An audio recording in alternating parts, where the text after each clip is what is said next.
Hi everybody, it's Meg from Books Off the Beaten Path, and the first thing we're going to address is the glare on my glasses like we do every time. I swear I will never get this right. Before we start, I would like to say thank you so much to my new subscribers. I've gotten some new subscribers. Thank you. I'm excited. This would be a good time to hit that subscribe button so you don't miss another one of these so informative educational videos. And I've been away for a while. I have been sick. I've been pretty sick, but I'm better now. So that's all good news. But I want to start off this video talking about what this channel is and what it is not, and kind of my intent for it. This has come up recently with people asking me about the channel. And so I thought about it and, really dug deep and so here's what I want to say. The first thing I want to say is I love BookTube. I love it. I could watch it all day long. I think it's fantastic. I have personal favorites on BookTube, but frankly, I think that in a way, people are lying on BookTube. Is that too controversial to say? Maybe not lying, but maybe not telling 100% the truth. So when you have someone, here's what I don't like, and I'm just going to clear the air because you'll never see this on this video, on this channel. Okay, so I am never going to read 12 books a month. That's just not going to happen. And the people that are saying they're reading 12 books a month are not reading 12 books a month. They are listening. They're doing a lot of listening to the books and everything. And I have nothing against audiobooks, but they don't work for me. And the reason they don't work for me, I just think it's an age thing. I just think it's a generational thing because I've tried it before. I plug my headphones in, I'm doing my stuff around the house or whatever, and it just becomes background noise and I can't retain anything. Like they might say something and when Sharon said that, everybody froze. And then I'm like, what did Sharon say?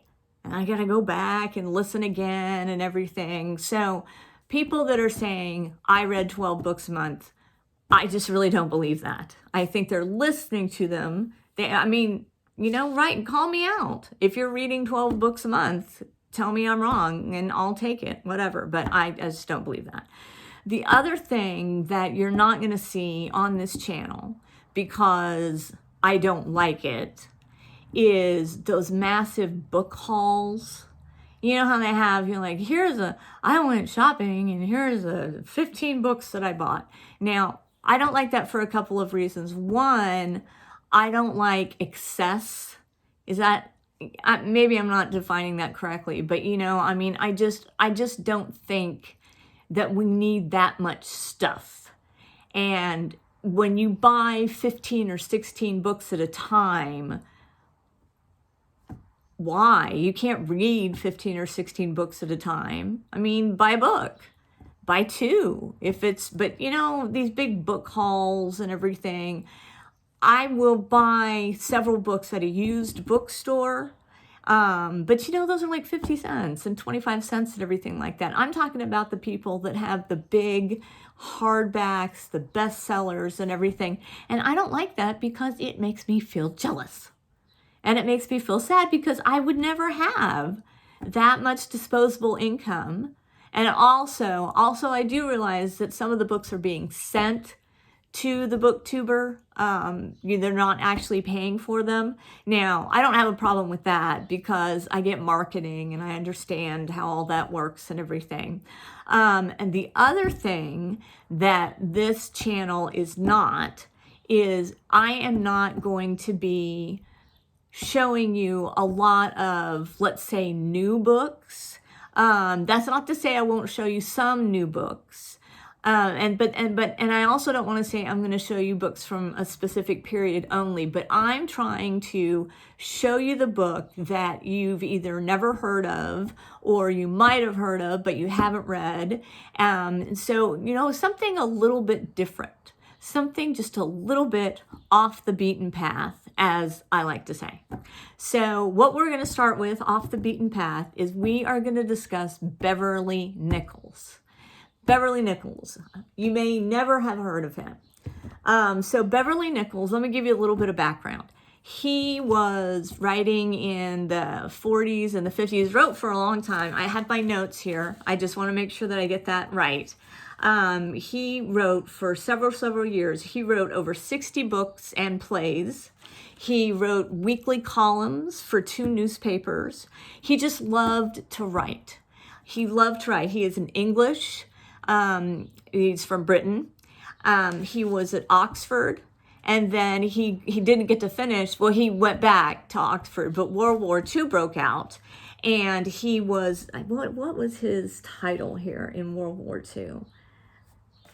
He was, wait, let me find it because it was interesting. He was like a liaison to some bigwigs. Where is it? I had this all marked. Hold on. Oh, here it is. Sorry about that pause there. He was in the intelligence section of the War Office, and he was an instructor for the cadet battalion, and he was an aide-de-camp for Arthur Shipley. And the reason I bring that up is because I think about how we in America at this moment are going backwards, because Beverly Nichols was a homosexual. And he made no bones about being a homosexual. And he had a partner for years by the name of Cyril, I believe. Cyril was his partner for years. Now, he wasn't shouting from the rooftops, I'm a homosexual. But, I mean, the War Office obviously recognized someone. I just don't know that would happen in these days. I don't know. I'm not in the Army. Hopefully they're a little bit more progressive. But yes, here was this homosexual man very high up in the military during World War II, doing what he could to help the cause, and nobody made an issue out of it. So I just wanted to mention that because I thought that was fascinating.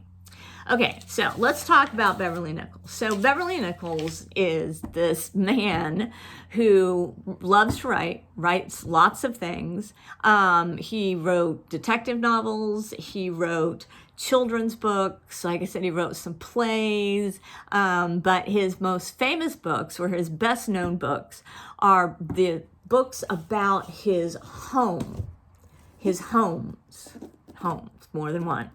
So the first one that he wrote about, also, let me just tell you this, he was a big gardener, and he really got me into gardening. Now, I'm not out there with a trowel or anything like that. I don't do anything like that, but I have such an appreciation of gardening now because of reading his books that I didn't have before. But he was very into gardening. So the first of the series that he wrote about his home is called A Thatched Roof. I got this at a book sale for $5. And this is when he buys an actual Tudor cottage. Tudor, did I say that to where you can understand? Tudor, an actual Tudor cottage, and how difficult it was to keep it up. And this is just fascinating. It was so funny. He is very funny with the way he writes. He's very humorous and everything like that. And one of the things I remember from this book that I thought was just hilarious was that he got tired eventually of having to crouch to get into every room because the doorways were so much lower. And so anytime he would have to go into another room, he would have to crouch. And so when he would go visit people, he found himself crouching, going through regular doors, just because he was so used to it. So the Thatched Roof is wonderful. Very good if you want to read about the Tudor cottage. Tudor cottage. Say it again. This is my all-time favorite Beverly Nichols. And this is called Mary Hall. And this is the first Beverly Nichols that I ever got. Here's a picture of Beverly. Can you see that? There's kind of a glare. I'll get it up there. There he is at Mary Hall. And so what he does is he buys, in this book, he buys this old Georgian mansion, like this huge old house, and restores it, He restores it. He restores the gardens. And there are some wonderful characters in this book. One of the characters that is my favorite, and it's what do you want to call it? Autobiographical fiction. Like, it was a real experience, but I honestly don't believe that everything happened exactly the way he said it happened. I'm sure he embellished a lot of stuff to make it funnier. But one of my favorite characters is Gaskin. Now, Gaskin is like his butler manservant. And Gaskin, for the most part, it's kind of like a Jeeves and Wooster thing. Gaskin often seems like he's the only one who has sense. And he when he goes to buy the Georgian mansion, Gaskin is very against it. Gaskin is like, this is going to be a disaster. It's too much house. When he buys furniture for it, like the first thing Beverly Nichols buys for the Georgian house are these big planters. Because he's all excited about starting a garden, and he goes and invests a lot of money in these big, huge planters. And he brings them home, and Gaskin is like, seriously? Like, we don't have any chairs, we don't have a table, and you bought planters. And I love Gaskin. Gaskin is the voice of reason for the whole thing. He's fantastic. The other character that I loved in here is the gardener. His name is Oldman. Oldman? Yeah. Not little old man like in High Anxiety, but Oldman. And Oldman is almost a mythical figure.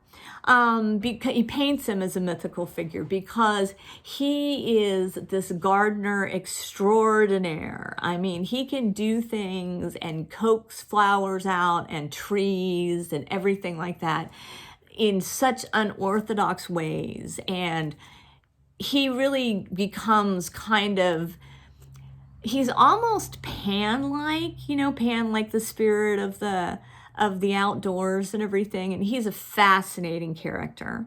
And then there is this busybody woman, and I can't remember her name, but this busybody woman who makes his life, Beverly's life, just an absolute hell. I mean, she is totally against him moving in. She's bothersome, blah, blah, blah. But it's such a great read. It's such a fun read. And I just want to read you the very first part. I'll go so fast. I know, because you don't want to be read to. I know you can read the whole thing. Let me just find the first page here because I just love it. And it says, some people fall in love with women. Some people fall in love with art. Some people fall in love with death. I fall in love with gardens, which is much the same thing as falling in love with all those three things at once. I mean, it's beautiful. I mean, and it's philosophical and it's funny. And, he talks about the village and the garden show and everything like that. And it's wonderful. So Mary Hall.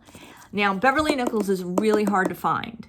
And so if you can find it, I got this. I don't know if anybody's familiar with Bob Lou, which is I couldn't find any of my catalogs. I guess I've thrown them all out. But they have all sorts of books that you've never heard of.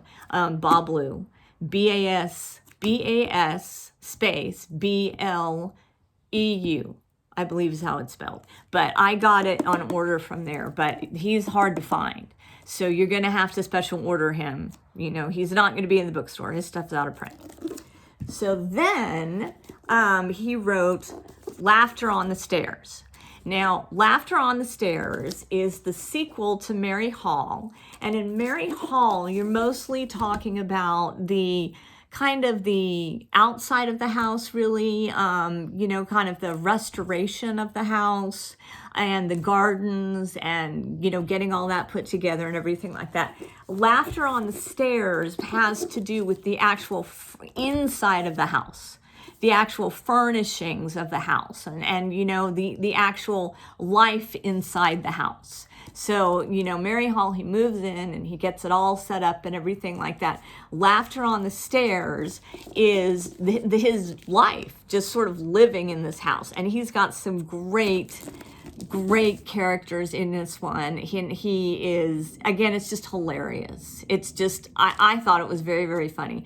If you like that kind of BBC humor that's a little bit biting but very intelligent, you will love Beverly Nichols.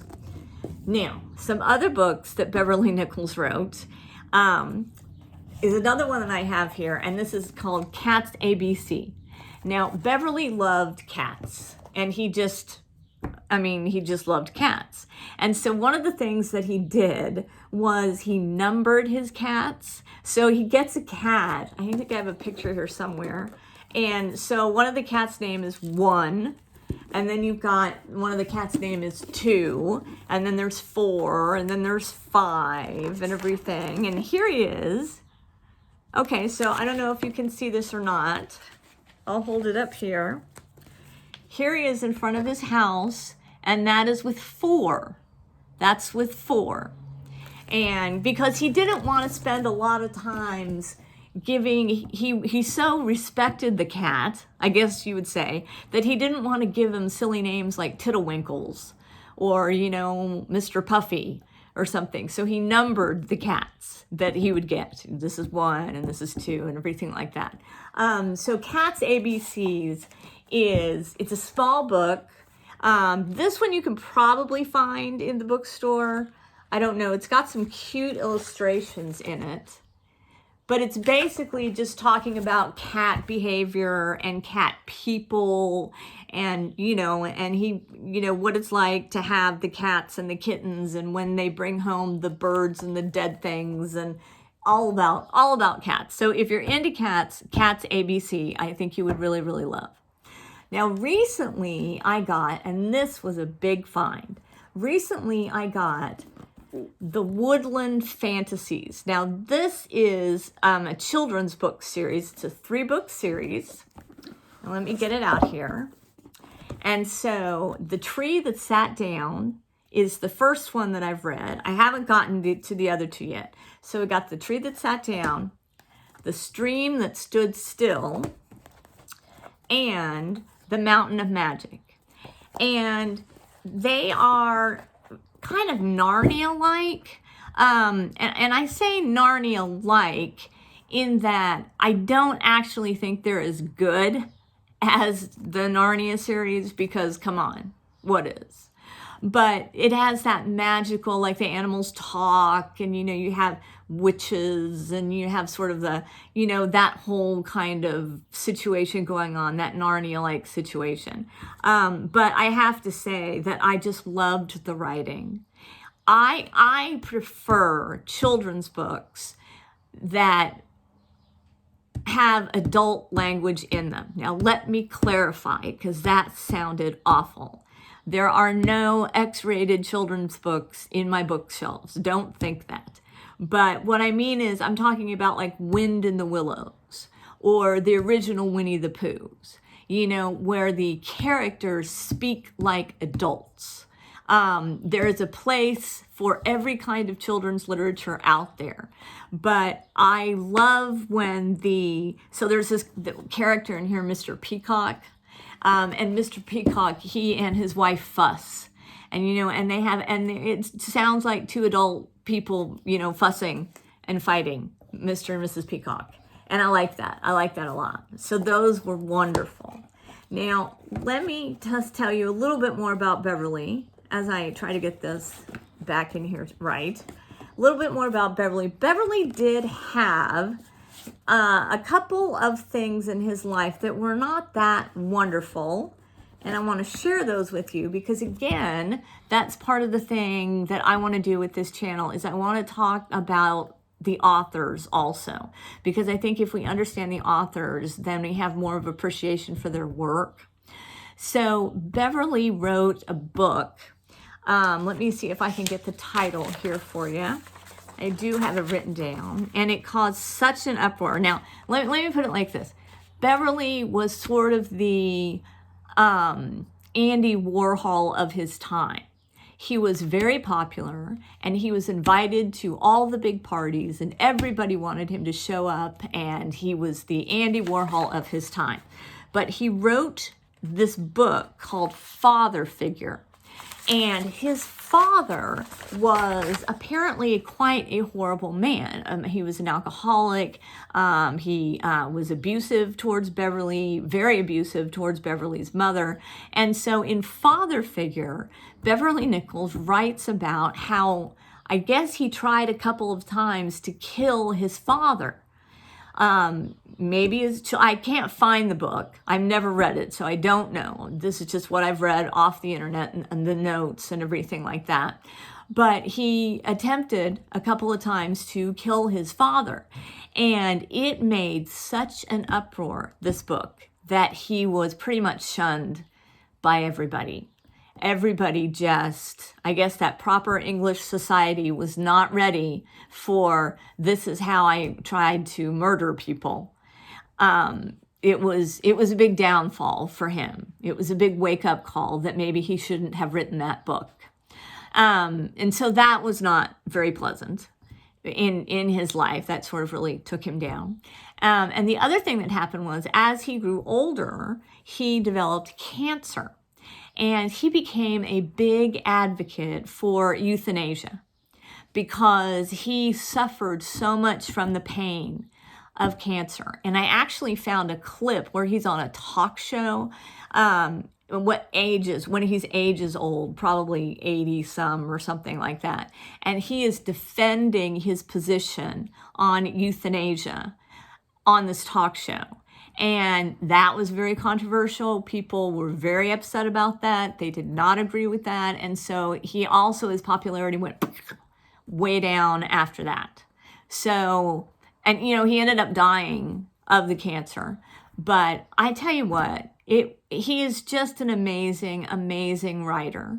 And in honor of Beverly today, I wanted to show you, I got this, my mother got me this new ring.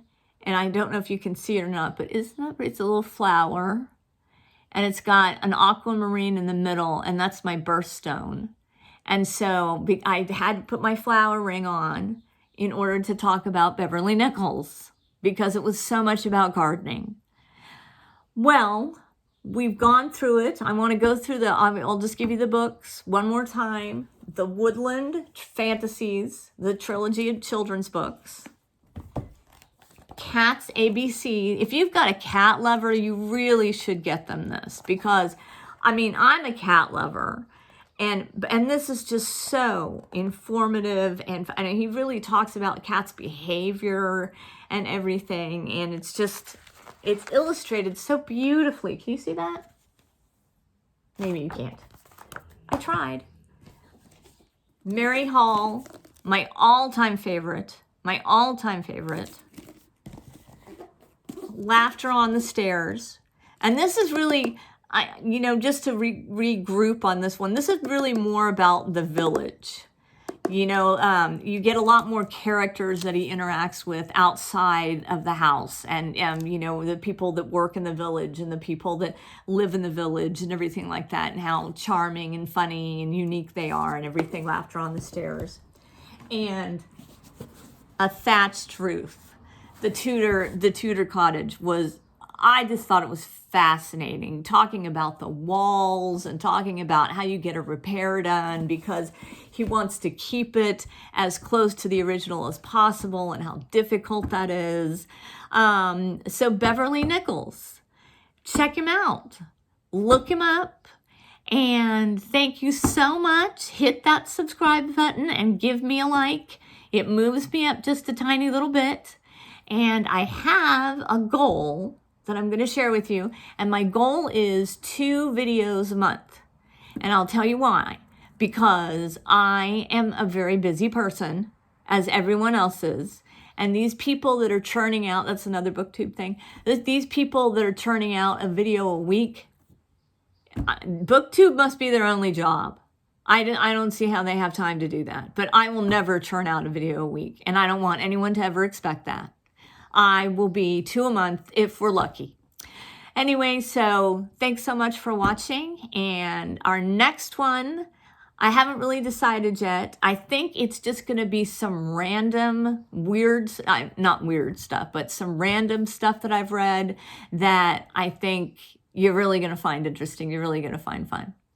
All right. Well, again, thank you so much. Bye.